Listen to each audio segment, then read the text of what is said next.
Bendiciones, Shabbat Shalom, bienvenidos a...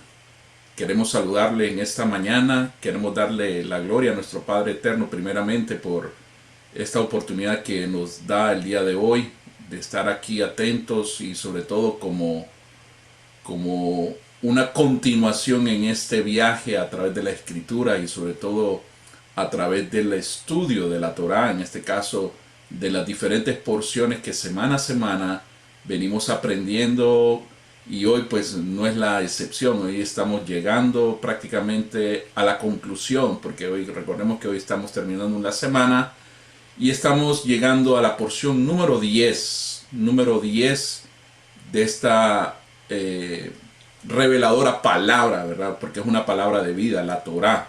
Si usted no sabe qué es Torá, significa instrucción, enseñanza. Y es por ello que estudiamos sistemáticamente la Torá, ¿verdad? Por diferentes porciones semanales que el Padre nos ha permitido. Nuestros sabios instruyeron, ¿verdad? Y dejaron este legado que se ha venido siguiendo por generaciones, en el cual estamos muy contentos hoy de poder transmitir y darle la gloria a nuestro Padre Eterno primeramente, y un privilegio de poder compartir esta palabra que hoy nos tiene preparado, ¿verdad? Con la porción número 10 que se llama Miketz. Miketz. Y al que usted se preguntará qué significará esa palabra Miketz y de dónde surge. Bueno, recordemos que cada porción obtiene su nombre por las primeras palabras o frases, ¿verdad? Con la que inicia esa porción.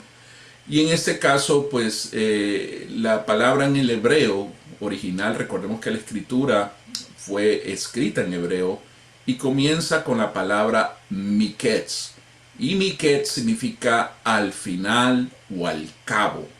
Y eso vamos a encontrar esta hermosa porción en el capítulo 41 del libro de Bereshit o libro de Génesis, a partir del verso 1 del capítulo 41 hasta el capítulo 44, verso 17. Entonces, hoy continuamos en este viaje espectacular, un viaje hermoso, y sobre todo este libro de Génesis, ¿verdad? El primer libro escrito por nuestro Moshe Rabenu, narra toda la historia de nuestros antepasados, nuestros patriarcas, y sobre todo venimos hoy, como diciendo popularmente, con la segunda parte de esta historia, una historia familiar, una historia que quizás hemos escuchado a través de, ya sea del mismo estudio de la Biblia, la palabra de Dios,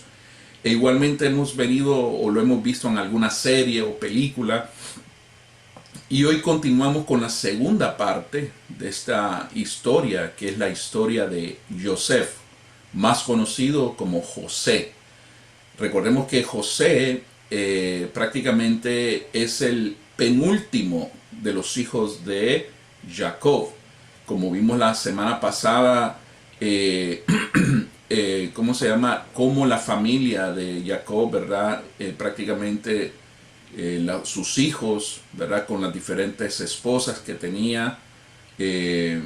Recordemos que su esposa amada, Rachel, pues prácticamente solo tuvo 2 hijos, ¿verdad? Con su esposa amada, y prácticamente son sus últimos 2 hijos, los 2 menores, que en este caso el penúltimo era Yosef, más conocido como José, y Benjamín, ¿verdad? Que Benjamín, pues lastimosamente fue el último parto de Rachel, y posteriormente ella murió, ¿verdad? Cuando dio a luz. Una historia muy dramática, pero igualmente comenzamos la semana pasada con el estudio de este personaje, ¿verdad? Que hoy nos centramos en esta segunda parte, en esta continuación, como dicen, esta telenovela, una novela espectacular que trae mucha enseñanza, mucha profundidad en el sentido de la vida. Y recordemos que no es el propósito no solo es estudiar, ¿verdad?, el personaje, sino que ver los acontecimientos, la personalidad de la persona, el entorno en el cual vivió la persona, pero sobre todo qué es lo que nos quiere llevar qué es el mensaje que nuestro Padre Eterno quiere transmitir en este mensaje. Y no es la excepción, ¿verdad? Como cada porción, y sobre todo esta historia de este personaje, porque también Joseph está muy relacionado, muy vinculado, ¿verdad? Como una sombra del Mesías, y indiscutiblemente así lo es, como también lo fue Moisés. En fin, muchos de los personajes bíblicos que hoy conocemos están relacionados con nuestro Mashiach. En este caso de ciertas características, ciertas acciones, acontecimientos, como la vida de José, ¿verdad? Cómo fue entregado por sus hermanos, así como nuestro Mesías también fue entregado por sus hermanos Yehudim, fue entregado por Judá, ¿verdad? Y asimismo los judíos también entregaron a autoridades romanas para que lo enjuiciaran y posteriormente pues tomaran la acción que tenían que tomar. Igualmente fue traicionado nuestro Mesías, así como también José fue traicionado por sus mismos hermanos, fue entregado. Y otra de las características que vimos la semana pasada es cómo estos acontecimientos dramáticos que ocurrieron a una temprana edad, recordemos que apenas Joseph tenía apenas 17 años cuando fue vendido, bueno, casi asesinado, matado por sus propios hermanos, pero a varios de ellos pues sintieron compasión por José y dijeron, bueno, ¿cómo vamos a matar a nuestro propio hermano? Entonces creo que se les ocurrió la gran idea a uno de ellos, ¿verdad? Uno de ellos quizás quería liberarlo, dicen nuestros sabios, pero definitivamente como se adelantaron, pues él quería liberarlo, ¿verdad? Es lo que dicen los comentaristas de nuestros sabios. Pero sin lugar a duda vino otro, ¿verdad? Y en este caso precisamente Judá, que fue quien decidió, ¿verdad? Tuvo la iniciativa, la idea de poder vender a su hermano, ¿verdad? A extranjeros. Y fue ahí que Joseph, fue llevado a lo, o mejor dicho, bajó hasta Misraim, hasta Egipto, lo que hoy conocemos. Y ahí pues fue vendido por plata, obviamente, fue vendido como esclavo. Y vimos la semana pasada cómo él, por hacer lo correcto, por hacer el bien, fue prácticamente falsamente acusado, y no bastando eso, pues prácticamente terminó en la cárcel, ¿verdad? Por hacer el bien. Y analizábamos la semana pasada que ese acontecimiento, ¿verdad? De haber sido falsamente acusado y fue llevado a la prisión, vemos ahí como dentro de toda esta historia, algo que es relevante, que debemos de rescatar de la vida de José, que a pesar de tantas injusticias, que verdad, primeramente con sus hermanos, posteriormente en una tierra extranjera en la cual no conocía nada, por hacer el bien, por tener la confianza de su amo, en este caso su señor, ¿cómo se llama? Potifar, fue vendido, ¿verdad? Ante este dato, ¿verdad? Que fue acusado de prácticamente querer abusar de la esposa de Potifar. Pero Potifar, para no quedar avergonzado, porque él, me imagino, nos podemos imaginar que él quizás conocía qué tipo de esposa tenía, pero para no caer en una humillación pública, tomó esa decisión de mandarlo a la prisión. Y es aquí donde comienza prácticamente esta sombra, ¿verdad? De esta historia, de esta continuación de los acontecimientos.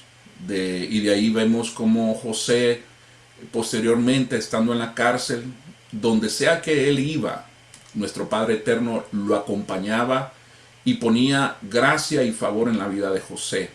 Asimismo fue como también fueron encarcelados, recordemos la semana pasada, dos personajes también que se incluyen en esta historia, la historia en este caso, la vida del copero y el panadero, en el cual pues ambos tuvieron una serie de sueños, en este caso, y ambos sueños eran el mismo, como dice la escritura. Al final era una misma interpretación, y al final José se los reveló a ambos, de los cuales pues uno de estos personajes, el panadero, fue ejecutado. y pues posteriormente el copero fue absuelto. En este caso volvió a ser restituido en las funciones del trabajo, ¿verdad?, que él tenía delante del faraón. Y pues José les hizo una petición a ambos, especialmente al copero, que si encontraba favor, ¿verdad?, si le había ayudado, pues que le echara una manito, pues como dicen popularmente. Pero recordemos que esa manito tardó mucho tiempo en venir esa ayuda, ¿verdad? Recordemos que José fue encarcelado quizás alrededor de a los 17, 18 años por mucho, y posteriormente pues pasó alrededor de 13 años encarcelado.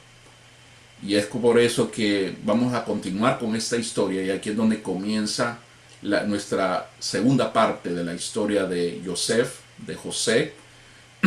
Recordemos que la prisión de Joseph termina, ¿verdad? Luego de 13 años, 13 largos años, termina cuando el faraón sueña con 7 vacas gordas que son tragadas por 7 vacas flacas. Y de ahí tiene otro sueño que son 7 espigas gordas y que fueron tragadas por 7 espigas delgadas. Entonces vemos que Joseph interpreta los sueños diciendo lo que significan, que al final era el mismo sueño en el sentido del significado, el propósito del cual el faraón les fue dado este sueño.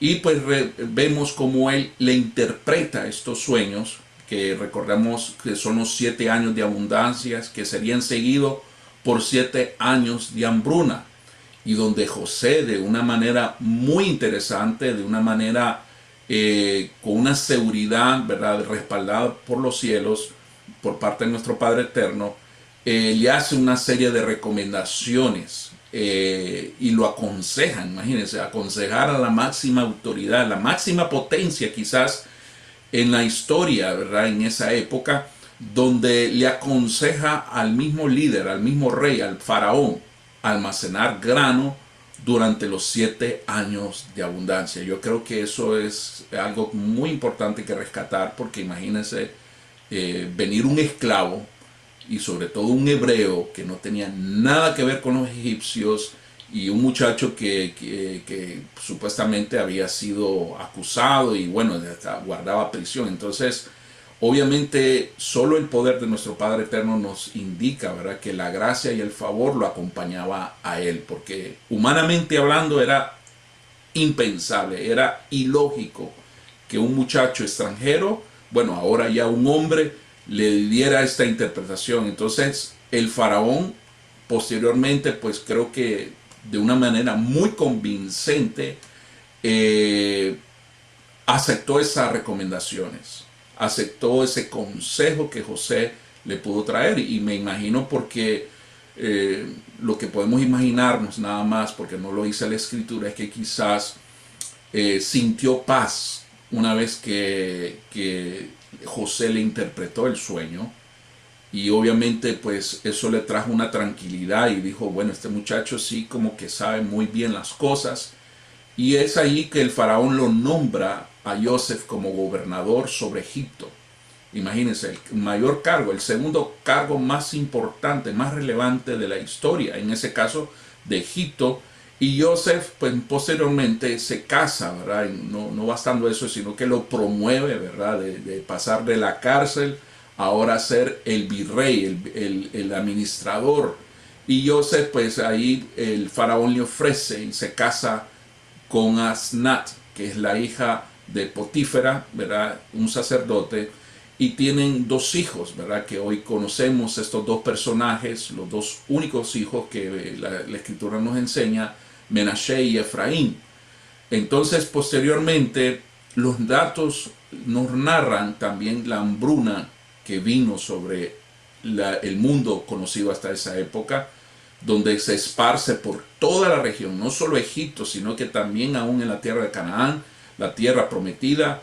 Esa hambruna se esparce por toda esa región, y solo se puede conseguir alimento, comida en Egipto, porque Egipto pues siguieron prácticamente todas las recomendaciones. José viajó a todas las regiones para guardar, almacenar, y como fueron 7 años de mucha abundancia, eso les permitió acaparar toda este producto, ¿verdad? De alimentos y víveres, ¿verdad? Que eran muy necesarios, porque fue tremenda también el azote de la hambruna que vino sobre esa región.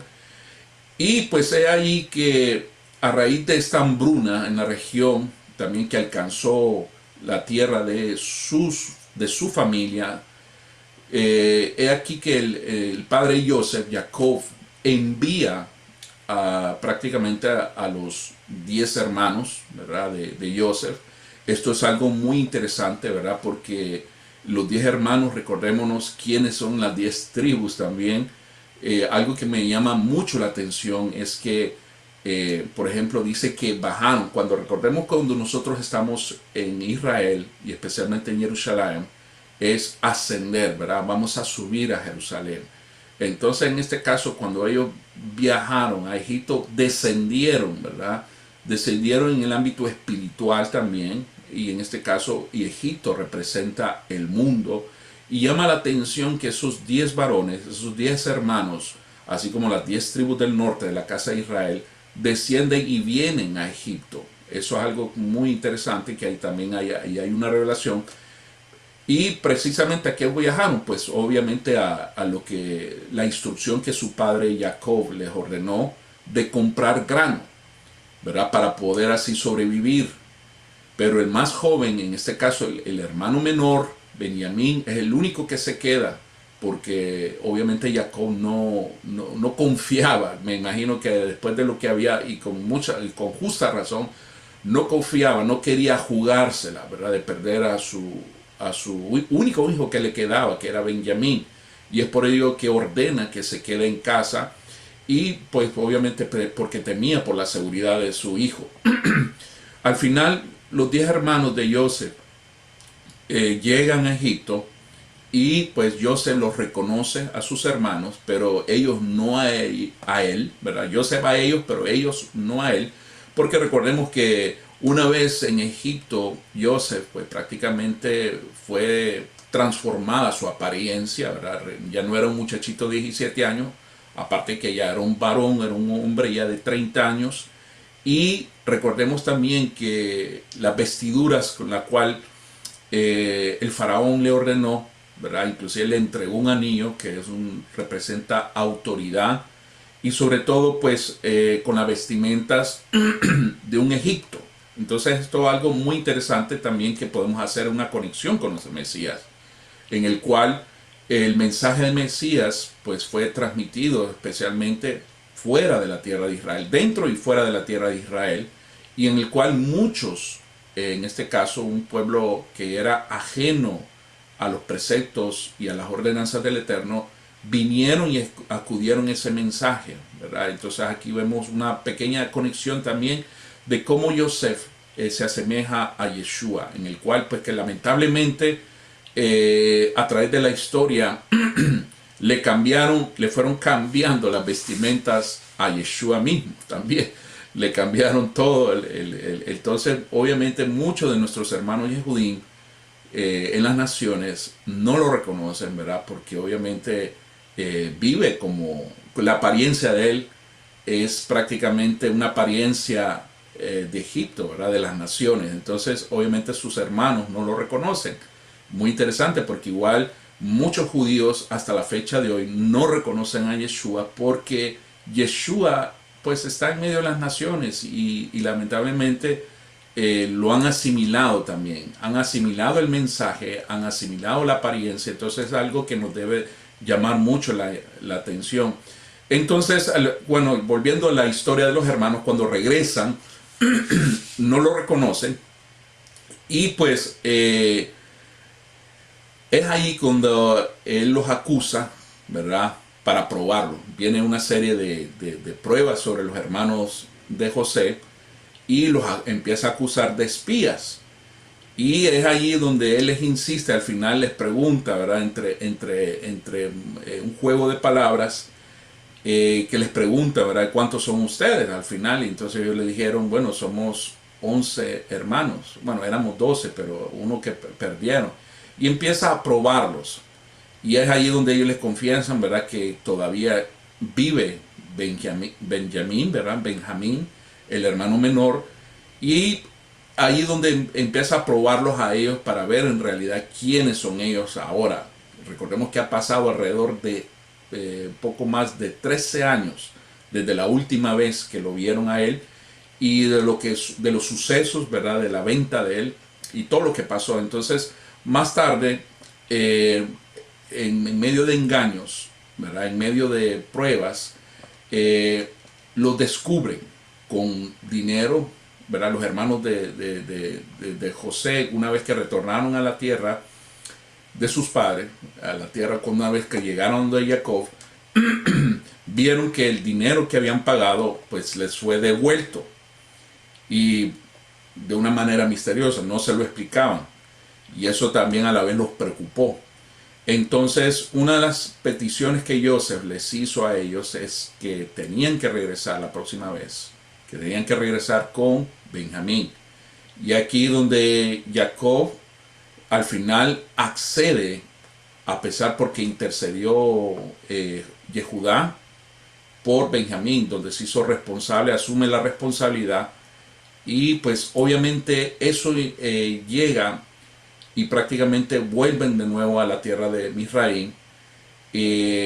Con esta segunda ocasión llegan a ellos y Joseph los recibe amablemente, y ahí es donde libera a Shimón, porque también recordemos que uno de los hermanos quedó retenido, lo retuvieron en Egipto, y en este caso era Shimón. Y pues hay ahí cuando en la segunda vez, cuando llegan con Benjamín, los invita a una elegante comida, ¿verdad?, a un tiempo de compartir en la casa de José. Ellos, me imagino que estaban más temerosos porque nunca se imaginaban que un tipo, un líder los invitara a la casa, algo que ellos todavía no entendían por qué estaba sucediendo. Empezaban a sospechar que muchas de las situaciones que venían sobre ellos era por causa de la paga, ¿verdad? Lo que estaban pagando, el daño que habían ocasionado a Joseph, pero estaban todavía siendo procesados. Cuando los hermanos parten a la mañana siguiente, recordemos, de vuelta a la casa de su padre, donde Jacob, es cuando son perseguidos y nuevamente, bajo un engaño, son revisados y arrestados cuando se descubre una copa, la copa de Joseph, y pues donde Joseph ofrece liberarlo y retener solo a Benjamín como su esclavo. Entonces ahí es donde prácticamente un resumen de esta porción. Pero hoy vamos a ver y analizar algunos aspectos de esta porción, ¿verdad? Hay muchísima madera de donde podemos nosotros escudriñar y buscar esta palabra. Y entonces es aquí donde yo quiero traerte una pregunta. ¿Hay alguna relación entre la aflicción y el fruto? Cuando leemos en Génesis, en Bereshit capítulo 41, versos 51 al 52, dice: y el primogénito José le puso el nombre de Manasés, porque dijo: Dios me ha hecho olvidar todo mi trabajo y toda la casa de mi padre. Y al segundo le puso el nombre de Efraín, porque dijo: Dios me ha hecho fecundo en la tierra de mi aflicción. Es muy interesante ver la postura de Joseph. Una de las posturas que nosotros podemos analizar sobre esta hermosa porción es que algo valioso que nos enseña es que Joseph al final vemos que no fue una persona resentida, ¿verdad? Tenía toda la justificación de ser una persona resentida y guardar cierto sentimiento, ¿verdad?, de adversidad hacia sus hermanos por todo lo que había padecido, ¿verdad? Humanamente tenía la justificación para sentirse así.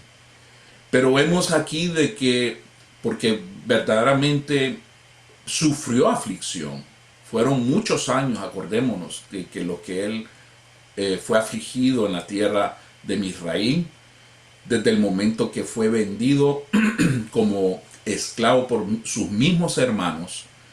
Ahí comenzó la aflicción de José. Y no bastando eso, pues imagínate, vino una segunda aflicción cuando fue falsamente acusado y llevado nuevamente a la prisión. Fue, mejor dicho, llevado a la prisión. Y una vez ahí también hizo el bien a dos personajes. Y esos personajes pues no le retribuyeron el bien que él les hizo a pesar de la petición. Y obviamente pues tuvo que esperar un tiempo. Pero a pesar de ello, vemos que José, al menos lo que la escritura nos enseña, nunca guardó un resentimiento. Cuando José había sido elevado, recordemos, cuando fue promovido al puesto más alto del mundo, de ese mundo conocido, con la excepción del faraón que le había dado ese poder de ser el gobernador, el administrador, pudo formar su propia familia, una familia nueva. Y así logró olvidarse de la casa de su padre. No es que Joseph había olvidado a su papá y a sus hermanos, sino que por la felicidad que ahora comenzaba a experimentar, empezó a experimentar un gozo, una alegría, que ya no añoraba con nostalgia la vida de su juventud. Porque sin lugar a dudas él pues recordaba, imagínense, 17 años de ser de un día para otro desterrado de todo su ambiente familiar. No fue fácil, no fue fácil para él. Entonces vemos que ahora tiene una esposa y un hijo, y así su alma quedó muy feliz, ¿verdad? Ya tenía dos hijos prácticamente. Y es aquí donde recordemos que el nombre de Manasés que puso sobre sí por primogénito da testimonio de ello, ¿verdad? Porque recordemos, le hizo olvidar todo mi trabajo y toda la casa de mi padre. No es que se haya olvidado, sino que le trajo una alegría, un gozo, una nueva etapa de su vida. Recordemos que también el segundo hijo de Joseph recibió un nombre que revela un secreto muy profundo, que es el nombre de Efraín, ¿verdad? Que allí es muy importante saber, especialmente nosotros que estamos viniendo a las raíces hebreas, el nombre de Efraín es la forma dual también de la palabra hebrea Efrat, que significa fecundo. Cuando decimos Efrat, significa fecundo, que viene de la raíz para, que significa dar fruto. Por eso cuando nosotros hacemos la bendición que a cada Shabbat, Borepri Hagafen, entonces porque hablamos del fruto, entonces fecundo y dar fruto. Este segundo hijo de Joseph fue luego escogido de manera profética. Más adelante vamos a ver este acontecimiento que fue escogido de manera profética para ser mayor que su hermano. En este caso, recordemos, Efraín era hermano menor de Manasés, pero fue seleccionado para que su hermano fuera el primogénito. La primogenitura pasó a este hijo, sobre todo a la vida de Efraín, ¿verdad? Traspasó esa primogenitura y eso lo podemos ver en 1 Crónicas capítulo 5, 1 y 2. Aunque Yehudá tenía el papel, algo que es muy importante recordar, aunque Yehudá tenía el papel de ser dirigente de entre los hermanos, y de él vino, recordemos, nuestro Mesías, ¿verdad? Nuestro Mashiach, Yeshua viene de Yehudá, pero no recibió la primogenitura. Eso es un dato muy importante. La primogenitura fue traspasada por parte de Jacob, en este caso por parte de Israel, a Efraín. Entonces es algo que tenemos que tener muy presente. En esto hay encerrado un gran misterio que no tenemos la posibilidad de desarrollar quizás en este espacio, ¿verdad? Pero solo quiero destacar que el hecho que su nombre, recordemos, revela algo muy hermoso, el nombre de Efraín, según aparece en la boca de Yosef. Por el mismo Yosef declara esta palabra cuando dice el Todopoderoso, ¿verdad? El Dios de Israel, el Todopoderoso, me ha hecho fecundo en la tierra de mi aflicción. ¿Y qué es fecundo? Dar muchos frutos en la tierra de mi aflicción. Hay una relación importante entre la aflicción y el fruto. Desde los 17 años hasta los 30 años, Joseph había sufrido en la tierra de Egipto. Eso es incuestionable, ¿verdad? Y recordemos que es algo que él tuvo que atravesar por ese proceso de sufrimiento. No solo por estar sin su familia, sin su padre, sino también por toda la idolatría y otros pecados que le rodeaban en una tierra extranjera. Era verdad la tierra de su aflicción, o sea, estaban en un entorno totalmente paganizado. Imagínense ser el único, como dicen en mi país, el único bicho raro, el único raro que estaba con esos principios arraigados en ese mundo de pecado, de idolatría. Él se pudo mantener en medio de esa aflicción con esa integridad que lo destacó y que hoy seguimos hablando de él. Sin embargo, en medio de esta aflicción había aprendido la lección también de producir fruto. No fue en vano y no fue por casualidad que el mismo faraón lo puso a él como gobernador, porque la intención de José también era aprender a producir fruto, no solo producir alimento, sino que también producir fruto para el reino de los cielos. Su fidelidad, la fidelidad de Joseph y amor contagiaba a todas las personas en su alrededor.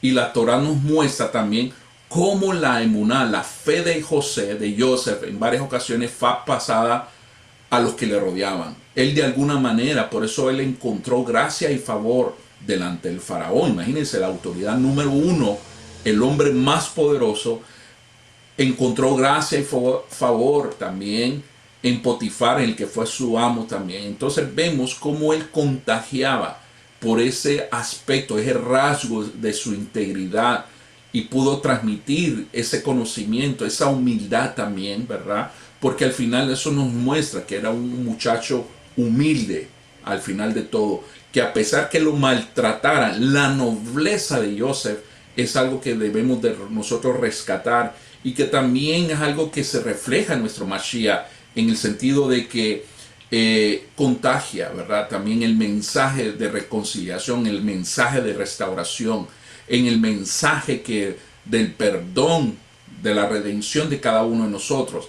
El Eterno le estaba haciendo fecundo en medio de las aflicciones. Es algo muy poderoso y algo que nos debe también llamar la atención, de que nosotros, cuando en medio de la aflicción, nuestro Padre Eterno nos ha hecho fecundo y nos hará fecundo aún en medio de nuestras aflicciones, aún en medio de las pruebas.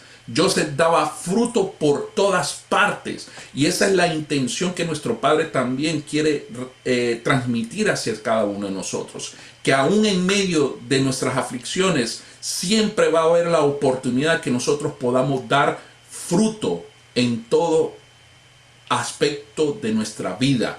La pregunta surge si hubiera dado el mismo fruto sin todo este sufrimiento. Aquí es donde nos deberíamos de preguntar si en realidad hubiera sido lo mismo si Joseph no hubiera sufrido, si todo hubiera sido color de rosa. Obviamente esto nos indica que la aflicción es siempre necesaria para poder nosotros traer frutos en medio del sufrimiento. Una paradoja, ¿verdad? Algo contradictorio. Estoy seguro que no, ¿verdad? Definitivamente no produciríamos el mismo fruto si nosotros no tuviésemos aflicciones en nuestra vida. Cuando el alma de un justo enfrenta la aflicción de la manera correcta, es ahí donde es la clave. Cuando nosotros enfrentamos la aflicción de una manera correcta, adecuada, es allí que va a producir un verdadero fruto, ¿verdad? Es más bien la manera correcta que siempre se va a producir un fruto duradero. Y es allí donde nosotros debe de motivarnos, debe de enseñarnos, que debemos de aprender que en medio de las aflicciones es porque debemos de dar un mejor fruto, y tenemos la capacidad de dar un mejor fruto. Y eso es lo que produce muchas veces la aflicción. Esta ley espiritual está nombrada también en el segundo hijo de Joseph, en Efraín. Efraín representa todo el fruto que viene de la aflicción de un justo.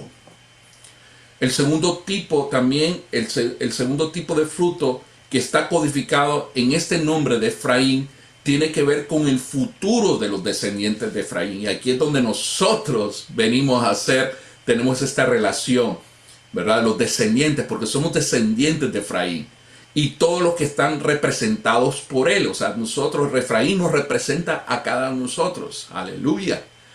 El mundo todavía no ha visto mucho lo del plan que nuestro Padre Eterno tiene para este hijo primogénito de Israel. El mundo ha visto la bendición que ha venido a través de Yehudá, que son nuestros hermanos mayores, el pueblo judío. Pero como la tribu de Efraín, el hijo primogénito de Israel fue asimilado entre las naciones gentiles junto con las otras 9 tribus. No se ha visto todavía, hasta cierto punto, el gran propósito divino con su primogenitura. Entonces somos llamados, es algo que de verdad, verdaderamente nosotros debemos de empoderarnos de esta palabra, en el sentido que aún no se ha manifestado, pero se está empezando a ver cómo naciones, en medio de las naciones, y lo hemos visto en estos últimos años, cómo está trayendo frutos en medio de las naciones, cómo Efraín está despertando, cómo también este fruto debe de dar en abundancia en medio de nuestras aflicciones, en medio de cómo nosotros hayamos venido a las raíces hebreas, al conocimiento de esta palabra. Es por eso que no es en vano que, mis amados, que muchas veces por eso tenemos que atravesar aflicciones. El simple hecho de renunciar a lo que muchas veces habíamos mal aprendido, y que ahora que estamos caminando en la obediencia a la Torá, ¿verdad? Y a pesar que vienen aflicciones, porque van a venir aflicciones, te van a decir bichorrado, te van a decir legalista, te van a decir judaizante, te van a decir, ¿cómo se llama? Extremista. Te van a decir cualquier cosa. Pero es en medio de esa aflicción, mis amados, que en lugar de quejarte, en lugar de decir ¿por qué me pasa? ¿Habré hecho bien? ¿Habré hecho mal? En lugar de regocijarte, porque es en medio de esa aflicción que nuestro Padre Eterno se va a glorificar, porque va a traer fruto. El propósito es traerte fruto a ti, así como se la trajo a Yosef en medio de esa aflicción que él vivió. Igualmente, las pruebas que atravesamos en nuestra vida no es para quejarnos, es para que verdaderamente posteriormente podamos dar fruto, así como Joseph lo dio por medio de sus hijos. Y la promesa que está establecida, el pacto que está establecido en la primogenitura de Efraín. Entonces, el nombre de Efraín representa el gran fruto que se producirá durante también la gran tribulación. Y lo estamos viendo en estos últimos años, como Efraín va a traer gran fruto en los 7 últimos años también del regreso del Mesías. Así que, mis hermanos, cuando usted vea lo que está sucediendo, tanta guerra, tanto conflicto, tanto aquí, tanto allá, regocíjese, porque la venida de nuestro Mashiach, eso nos anuncia que cada vez nos acercamos, cada vez está más presente la venida de nuestro Mesías. Por eso dice, será un fruto tan grande que nadie podrá contar, como está escrito en el libro de Revelaciones, Apocalipsis, capítulo 7, del verso 9 al 17, donde dice, y lo cito: después de esto miré y vi una gran multitud que nadie podía contar, de todas las naciones, tribus, pueblos y lenguas, de pie delante del trono y delante del Cordero, vestidos con vestiduras blancas y con palmas en las manos, y clamaban a gran voz diciendo: la salvación pertenece a nuestro Dios, que está sentado en el trono, y al Cordero. Y todos los ángeles estaban de pie alrededor del trono y alrededor de los ancianos y de los 4 seres vivientes, y cayeron sobre sus rostros delante del trono y adoraron a Dios diciendo: amén. La bendición, la gloria, la sabiduría, la acción de gracia, el honor, el poder y la fortaleza sean nuestro Dios por los siglos de los siglos. Amén. Y uno de los ancianos habló diciéndome: estos que están vestidos son vestiduras blancas. ¿Quiénes son y de dónde han venido? Y yo le respondí: Señor mío, tú lo sabes. Y él me dijo: estos son los que vienen de la gran tribulación y han lavado sus vestiduras y las han emblanquecido en la sangre del Cordero. Aleluya. Entonces, mis amados, no te preocupes, que el Padre, el plan de todo, nuestro Padre eterno, todo lo tiene fríamente calculado. Es por eso que no huyas de las aflicciones, no pienses que son impedimentos para el propósito del Eterno en tu vida. Son más bien las aflicciones el abono, el alimento que el Eterno ha puesto para dar fuerza y vigor al fruto que está produciendo en tu alma y en tu alrededor. Que el Eterno siempre nos dé ese entendimiento para no lamentarnos más de las aflicciones, sino ver el fruto de la aflicción de nuestras almas y quedarnos satisfechos. Y aquí es donde nos lleva a la segunda parte también de eso, porque hoy vamos a conectar, a hacer todas estas series de conexiones. ¿Por qué Yosef trató duramente a sus hermanos? Ustedes se han preguntado, ¿por qué será que él fue tan duro? ¿Por qué fue tan severo? ¿Por qué los engañó? ¿Por qué los manipuló hasta cierto punto? Cuando vemos lo que dice en capítulo 42, verso 7, dice: cuando Yosef vio a sus hermanos, los reconoció, pero fingió no conocerlos y les habló duramente. Yosef había aprendido muchas cosas en la escuela del sufrimiento, en la escuela de la aflicción que nuestro Padre Eterno nos da. Una de las cosas que él aprendió era el perdón. Y es una de las cosas que nosotros debemos de tener presente en nuestra vida, el aspecto del perdón. Él había perdonado a sus hermanos en su corazón por lo que le habían hecho, por todo lo que le habían hecho. Y por eso no hubo un lugar para amargura, que eso es la clave. No había amargura en el corazón de Yosef, no había amargura en su alma. Así que ahora que vinieron sus hermanos a inclinarse ante él, y así se cumplió parte del primer sueño, no tenía ningún deseo de parte de Yosef de vengarse de ellos. Aunque tuvo la oportunidad de hacerlo, no lo hizo. Entonces, ¿por qué lo trató duramente a sus hermanos? Yosef había recibido sabiduría por parte de nuestro Padre Eterno para saber cómo tratar a sus hermanos en esta ocasión, en este momento. El propósito de su trato duro era para producir arrepentimiento en ellos por lo que habían hecho con su hermano. Sabía que Yosef, estaba siendo un instrumentizado, estaba siendo un instrumento para tratar a sus hermanos. Él sabía que necesitaba estar bajo un duro trato para que sus corazones se hicieran sensibles. Es por eso la razón. Además, les dio una oportunidad para rectificar, para poder corregir, para hacer ticún y mostrar que no estarían dispuestos a entregar a uno de sus hermanos otra vez. Él quería asegurarse, tenía la idea de poner a Benjamín en una situación en la que podrían hacer ticún, podrían hacer rectificación, corrección de lo que habían hecho antes con el hermano mayor de Benjamín, hijo de Rachel, la esposa preferida, la esposa amada de su padre Jacob. Por lo tanto, lo que había detrás del duro trato no era odio, no era rencor, no era venganza, no era sadismo, no era un afán por mostrar su poder o algo por el estilo, sino lo que había en el corazón de Yosef era amor. Por amor a sus hermanos les quiso ayudar a completar su arrepentimiento con actos concretos. Y cuando vio que no estaban dispuestos a dejar ir a Benjamín solo en la cárcel y hacer sufrir a su padre por la pérdida del hijo de Rachel, el último que supuestamente le quedaba, algo muy semejante a lo que había pasado antes, se dio a conocer en ese momento. En este momento de rectificación, de corrección, se había completado y mostraban con sus hechos que estaban arrepentidos de lo que habían hecho con Yosef. Esto era suficiente para que se diera a conocer ante ellos. De esto aprendemos que a veces tenemos que pasar por tratos duros por las autoridades que el Eterno ha puesto sobre nuestras vidas, algo que debemos de aprender. Cuando alguien verdaderamente te dice la verdad, cuando tu pastor, tu maestro, te reprende, te trata a veces de manera dura, es porque en realidad te ama.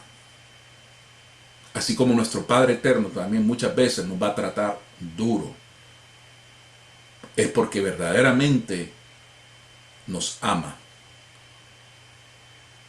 Incluso podemos experimentar que el Eterno mismo y el Mashiach nos están hablando duramente. ¿Y cuántas veces nosotros hemos experimentado en esos momentos de silencio, en esos momentos que a veces no hayamos qué hacer, sino que a veces no escuchamos o estamos experimentando un momento de reprensión, un momento de disciplina? Muchas veces no es agradable al inicio, es incómodo. Esto no es por la falta de amor o porque nos rechazan, sino todo lo contrario. El que el Eterno ama, recuerda, cuando el Eterno ama, así como uno de padre, el Eterno ama, cuando el Eterno ama, disciplina de una u otra manera para que pueda ser purificado de las cosas que no son agradables y llegar a la perfección.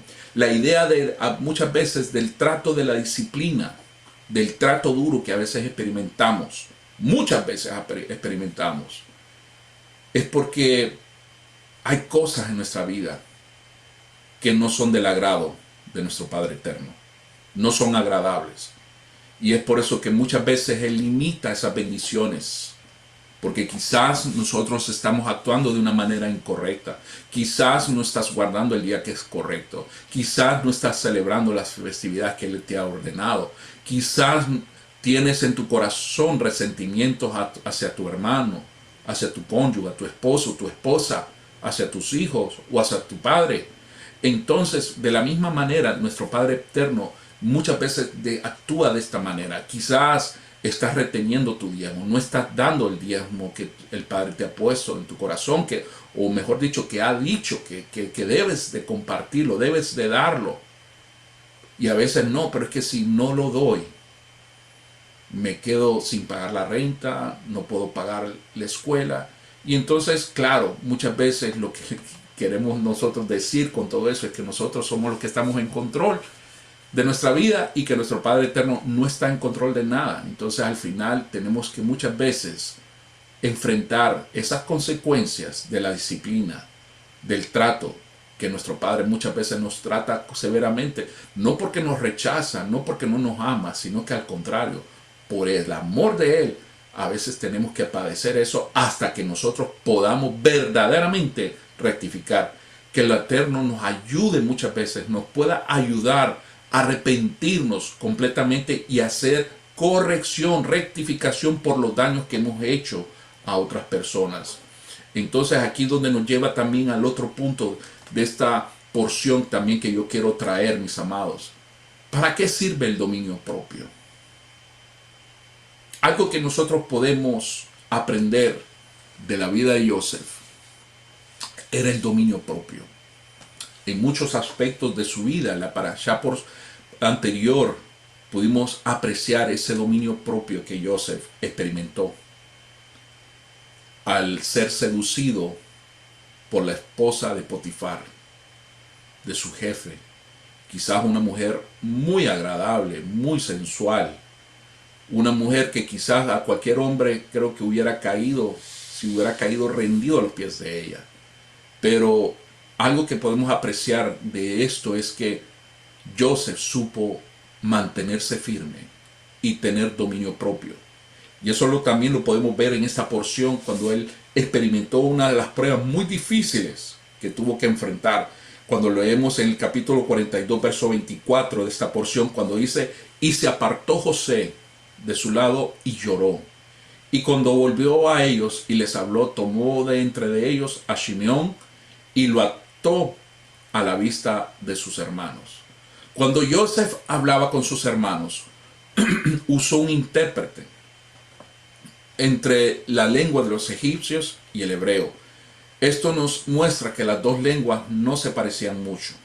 Joseph tenía que dominar delante de sus hermanos y delante de también de sus servidores, controlar sus emociones y suprimir sus propios deseos para poder estar delante de sus hermanos y hablarles duramente. Creo que fue una prueba muy difícil. Imagínense, después de 13 largos años, no le era fácil, pero durante los 13 años en la escuela del sufrimiento había desarrollado una de las características más importantes de un sadik, de un justo, que es el dominio propio. El dominio propio es una de las características también de nuestro Mesías, a cuya imagen el primer hombre fue creado. Después de la caída en pecado, el hombre tiene mucha falta de dominio. Y eso lo vemos, nosotros somos la viva, ¿cómo se llama? Testimonio, cada uno de nosotros. Por eso nos metemos en muchos problemas, por la falta de dominio propio.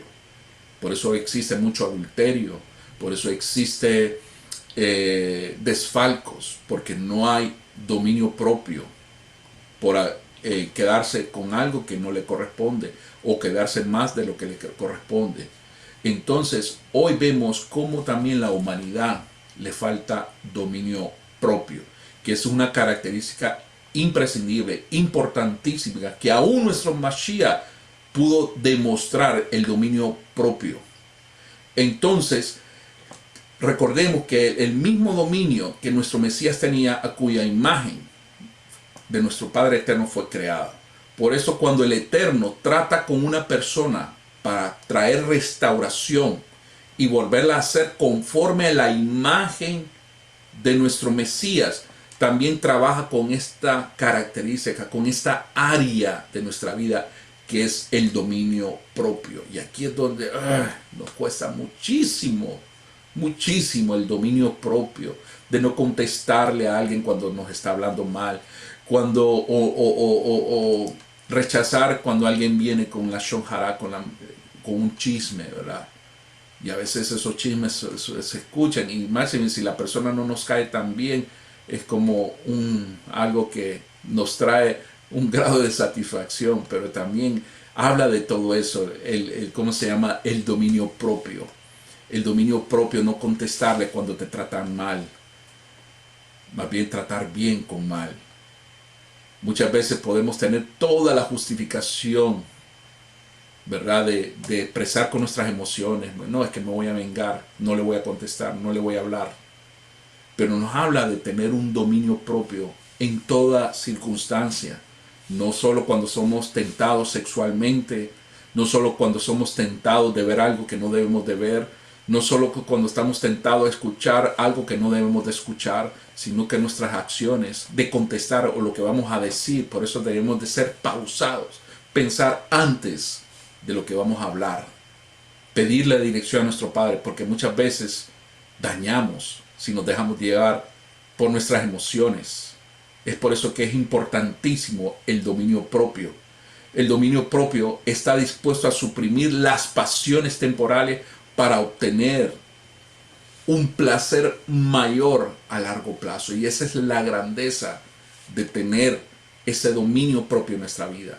Porque no solo te va a traer una satisfacción en el momento, sino que es una satisfacción a futuro cuando tú sabes dominarte de tus emociones, de tus impulsos. Por mucha justificación que tú tengas en tu vida, eso nos llama que nosotros debemos de dominar todas esas pasiones desenfrenadas, inclusive de abusar del alcohol. No es que el alcohol sea malo o esté prohibido, pero abusar de todo es no tener dominio propio. Dominio propio cuando también te toque corregir a alguien, por muy enojado que estés, por muy justificado, no declarar palabras ofensivas, no declarar palabras que dañen, no decirle esto para tal por cual cuando alguien, ¿verdad? Sino que tener ese dominio propio en tu vida, tener esa templanza que también es parte del dominio propio. El dominio propio sabe decir no cuando el pecado le es presentado envuelto en un paquete muy hermoso. ¿Y cuánto nos cuesta decir no? Y yo soy uno de ellos, ¿verdad? Que pero no a muchas, a petición, ¿verdad? Pero cuesta decir no. Y aquí es donde nos muestra que hay muchas veces tenemos que decir no a nuestras pasiones, no a esas tentaciones de pecado, que muchas veces vienen de las maneras más hermosas, muy agradable a la vista, que podría traernos mucho placer, nos podría traer mucha satisfacción, pero la consecuencia de hacer algo que es indebido, de no guardar esa templanza, podemos pagarlo muy caro posteriormente. El dominio propio no hace lo que no se puede hacer sin permiso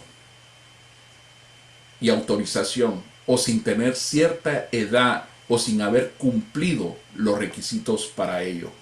El dominio propio sabe esperar.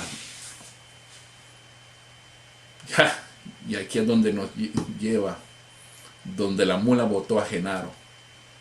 El dominio propio sabe esperar. Y aparte de saber esperar y ser fiel hasta llegar a las metas muy largas y difíciles. ¿Cuántas veces a nosotros nos cuesta tener ese dominio propio de esperar? Simplemente usted póngase en el lugar que le toca esperar una respuesta, ¿verdad? Una petición que usted tenga, esperar su turno, esperar que un hermano, un cónyuge, una persona cambie, ¿verdad? O transforme, que toque el corazón. Nosotros todos estamos acostumbrados en el ya. Somos la generación microondas, donde todo se calienta en segundos, ¿verdad? Y muchas veces esto no nos enseña. Debemos de tener ese dominio propio de saber esperar y ser fiel. También el dominio propio no da rienda suelta a las emociones en el momento de presión. Y muchas veces nosotros actuamos totalmente lo contrario. Cuando estamos bajo presión, más bien damos rienda suelta a todas nuestras emociones. El dominio propio no elimina las emociones fuertes, pero sí las domina. Te lo repito, no las va a eliminar. El dominio propio no te va a eliminar las emociones fuertes, pero sí vas a saber cómo dominarlas, ¿verdad? No te las vas a eliminar, pero sí te vas a enseñar a dominar. Y solo las dejas salir cuando es el momento para ello. El dominio propio sabe también callar cuando tiene ganas de hablar. El dominio propio no revela tampoco secretos de otros. Muchas veces nos cuentan algo, pero es que me muero por contárselo. El dominio propio no compra un producto cuando no lo necesita tampoco. El dominio propio no le gusta comprar tampoco, de endeudarse con crédito. El dominio propio usa el dinero de la manera sabia para las cosas que son verdaderamente necesarias e importantes, y no las gasta simplemente por un impulso o por placer. El dominio propio no gasta lo que no tiene, especialmente en estas épocas, ¿verdad? De que el mundo hoy vemos como los centros comerciales, el tráfico, la gente parece como que no va a encontrar lo que tiene que comprar y se endeuda, como dice en mi país, se enjarana y se endeuda y compra de más. Y compra aún lo que no tiene o lo que no necesita, porque simplemente va a donde va Vicente, va toda la gente. Entonces ahí es donde vemos cómo también hay que tener dominio en cada una de estas áreas. Igualmente el dominio propio no compra ropa nueva cuando puede usar una ropa que todavía está en buenas condiciones. No me refiero a que usted debe ser habla de la austeridad, habla del comprar lo necesario, pero si ya necesita un pantalón que ya está roto o ya está de todo descolorado, pues haga la inversión, pero tampoco hay que tener dominio propio, y el dominio propio es tener equilibrio en nuestras vidas. Es por eso que es tan importante tener el dominio propio, También el dominio propio. No come comidas solo por comer deliciosas que no son saludables. O sea, hay que tener un equilibrio. El dominio propio no come comidas prohibidas por la Torá. Eso es también tener dominio propio. Y si tanto nos gustaba como en el pasado el camarón, pues cuando tú decides obedecer a tu padre, tú tienes que tener ese dominio propio de que eso, que si está establecido ahí, decir no, eso ya no lo puedo comer. Aunque me gustaba el estilo que fuera, el asado, frito, ¿cómo se llama? Al ajillo. Pero como ya está prohibido, es ahí donde tú tienes que aprender a dominar, tener dominio propio, porque esos alimentos están prohibidos por la Torá. El dominio propio sabe decir no a un plato de lentejas cuando tienen mucha hambre, porque su precio puede ser demasiado alto. El dominio propio siempre mira lo invisible, al invisible, para saber qué debe de hacer en cada momento, en cada lugar, en su actuar diario. Por eso nosotros debemos de acudir a nuestro Padre Eterno, porque debemos de reconocer que Él es el invisible. Aunque no te vea tu hermano, aunque no te vea tu esposa, aunque no te vean tus hijos, pero Él lo ve todo. Nuestro Padre Eterno lo ve, sabe. No podemos ocultarle nada, aún los pensamientos. Por eso tenemos que aprender a dominar, tener ese dominio propio. Joseph se apartó de sus hermanos un momento para llorar, porque no podía dominar sus emociones ante ellos, pero luego tomó control sobre su alma y volvió a entrar y hablar con ellos duramente, porque esto fue el plan divino para este momento. Que el Eterno nos ayude también, mis amados, a profundizar nuestra relación personal con Él, con nuestro Padre Eterno, para que se produzca el fruto del Espíritu de santidad en nuestra vida y para que nosotros demos la gloria a nuestro Padre Eterno. Y aquí nos lleva a otro punto también de este estudio, mis amados. ¿Por qué el miedo se imagina lo que no es? ¿Usted se ha preguntado por qué el miedo se imagina lo que no es? Cuando leemos en Génesis 43:18 dice, y los hombres tenían miedo porque eran llevados a casa de José y dijeron, por causa del dinero que fue devuelto en nuestros costales la primera vez que hemos sido traídos aquí para tener pretexto contra nosotros y caer sobre nosotros y tomarnos por esclavos con nuestros asnos. El miedo, mis amados, aquí es algo muy importante. El miedo es una característica también de no poder dominar. Es un espíritu también que miente. Te lo repito, el miedo es un espíritu que miente, que engaña. Los hermanos, recordamos, montaron una historia que no tenía nada que ver con la verdad. Cuando una persona está invadida por el miedo en su mente, no tiene espacio para razonar, ni tampoco para actuar correctamente. Busca siempre lo más negativo y se imagina cosas que no son. Así el miedo produce más miedo. Y eso lo pudimos ver desde cuando se inició la pandemia. ¿Cuánta gente, cuánto de entre nosotros, entre nuestras familias, quizás nuestro cónyuge, nuestra esposa, nuestro esposo, tenía más miedo y se dejaron invadir? Muchas veces, ¿cuántas veces el miedo se apodera de nosotros cuando no tenemos suficiente dinero quizás para pagar la letra del carro, para pagar la renta? Y muchas veces nos dejamos invadir, pero es que yo no creo que pueda pagar, creo que pueda ajustar. Entonces aquí vemos cómo el miedo muchas veces miente. Es por ello que los hermanos montaron esta historia y empezaron porque no razonaron.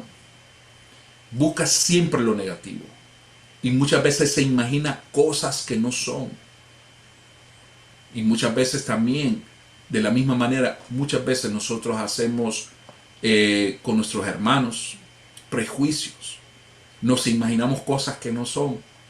Pero es que a saber, como ese habla bien raro, ese habla como colombiano, habla como cubano, habla como aquí es que me parece raro, inclusive su acento. Entonces vemos cómo el miedo, el prejuicio viene sobre nuestras vidas. O por la apariencia, porque es gordo, porque es flaco, porque es pelón, es peludo, en fin. Tantas cosas nos invade cuando nosotros no conocemos a una persona y nos dejamos invadir por el temor, por el miedo. No razona correctamente. Y por eso nos esperamos lo mejor, lo peor de la persona. Y aquí muchas veces hemos caído en ese error, inclusive cuando conocemos a alguien. Es que yo me imaginaba que vos eras así o eras allá. Pero ya cuando empiezo a conocerte veo que sos una persona totalmente distinta, o sea, lo que yo me imaginaba. Pero muchas veces por el miedo que nosotros produce, por la característica que produce el miedo. Lo contrario del miedo, mis amados. ¿Qué es lo contrario al miedo? Lo contrario al miedo es la confianza. Y aquí es donde algo nuestro Padre Eterno nos quiere llevar. Es la confianza. Y sobre todo, algo que está muy relacionado con el miedo es la duda. Como dice también la palabra, el que confía no teme. Te lo repito, el que sabe confiar no teme. Pero desde el momento que tú desconfías es porque tienes temor. Y aquí nos lleva a este punto que en cuantos de nosotros muchas veces, a veces solo vemos nuestro entorno físico, obviamente. Somos personas que vivimos en un mundo físico, pero aquí donde la palabra nos enseña de cómo debemos de nosotros aprender a confiar y no permitir que estas emociones del miedo nos invadan, que verdaderamente nosotros aprendamos a confiar. Si los hermanos de Joseph hubieran tenido confianza en Joseph, no hubieran tenido temor al ser llevados a su casa. El que tiene miedo del Eterno no le conoce. Te lo repito. Cuando tú tienes miedo del Eterno, cuando tú tienes más miedo de las circunstancias, de los peligros, de no tener suficiente plata de momento, de no saber cómo vas a hacer, es porque verdaderamente tú no confías en tu Padre Eterno. Y eso es lo que sucedió. Esto nos da un perfecto ejemplo de cómo los hermanos de Joseph, como no confiamos, como no lo conocían, sintieron temor. Entonces lo mismo sucede cuando una persona pasa siempre temerosa del mañana, pasa con miedo, pero es que no tengo para mi vejez, es que no tengo suficiente para comprar una casa, es que no tengo aquí, es que aquí, y que la salud, y es que no sé qué. Entonces usted pasa con miedo de todo. De que si voy para allá me queda muy lejos la congregación. Y si me sucede algo. Y si el carro se le poncha la llanta. Si aquí, allá. Y entonces ponemos una serie de excusas, de temores, de miedo. Y es porque verdaderamente estamos desconfiando. No estamos teniendo confianza en nuestro Padre Eterno. Por eso el que tiene miedo del Eterno no le conoce y no confía en Él. Él es nuestro Padre Eterno, Él es amor. Y recordemos que Él es bueno con todos. Nuestro Elohim es bueno con todos, es puro amor. Él confía en Él. El que confía en Él, mis amados, el que confía en nuestro Padre Eterno, será liberado de todo miedo. Como dice la palabra, que el verdadero amor vence el temor. Cuando usted verdaderamente ama a su Padre Eterno, a nuestro Padre Eterno, es cuando nosotros somos liberados de ese espíritu del miedo. El temor del Eterno no es lo mismo que el miedo al Eterno. Es muy distinto, temor a miedo. Pero muchas veces nosotros tenemos miedo aún del mismo Eterno. Y cuando tenemos miedo es porque no confiamos en Él. Es porque pensamos lo peor de Él. Cuando en realidad lo que Él pide y demanda de nosotros es un temor que es muy distinto al miedo. El remedio contra el miedo, mis amados, es la certeza de la presencia del Eterno. Cuando tú tienes esa certeza que Él está contigo, no hay nada que te va a invadir, te va a quitar ese shalom, esa paz. No hay nada que te va a poner temor, ni mejor dicho, miedo sobre tu vida. El que sabe que el Eterno está con él, no teme. Como está escrito en el Salmo 23:4, dice, no temeré mal alguno porque tú estás conmigo. ¿Cuánto hemos recitado este salmo? No temeré mal alguno porque tú estás conmigo. Como también dice el Salmo 34:4, dice, busqué al Señor y Él me respondió y me libró de todos mis temores. Cuando tú buscas, dice primero, buscar del Señor, buscar de nuestro Padre Eterno. Y cuando Él te responde por medio de su palabra, cuando Él te responde a través de su palabra, respaldando la misma palabra, dice que Él me respondió y me libró de todos mis temores. No dice de algunos temores, dice de todos mis temores. De la misma manera, nuestro Padre Eterno es capaz de librarte de todo miedo, de todo temor. Si los hermanos de Joseph hubieran confiado en la presencia de nuestro Padre Eterno, no hubieran tenido ese miedo. Que el Eterno nos dé de su gracia para ser liberados de todo miedo, sabiendo que Él está con nosotros si nosotros estamos con Él. Importante. Sabiendo que si Él está con nosotros, si nosotros estamos con Él. Pero si no estamos con Él, vamos a ser invadidos por este miedo, esta desconfianza. Él no permitirá que nada, mis amados, recuerda, Él no permitirá que nada nos suceda que no está en línea con su propósito para nuestra vida. Así que confiemos en Él siempre y seremos librados de todo temor.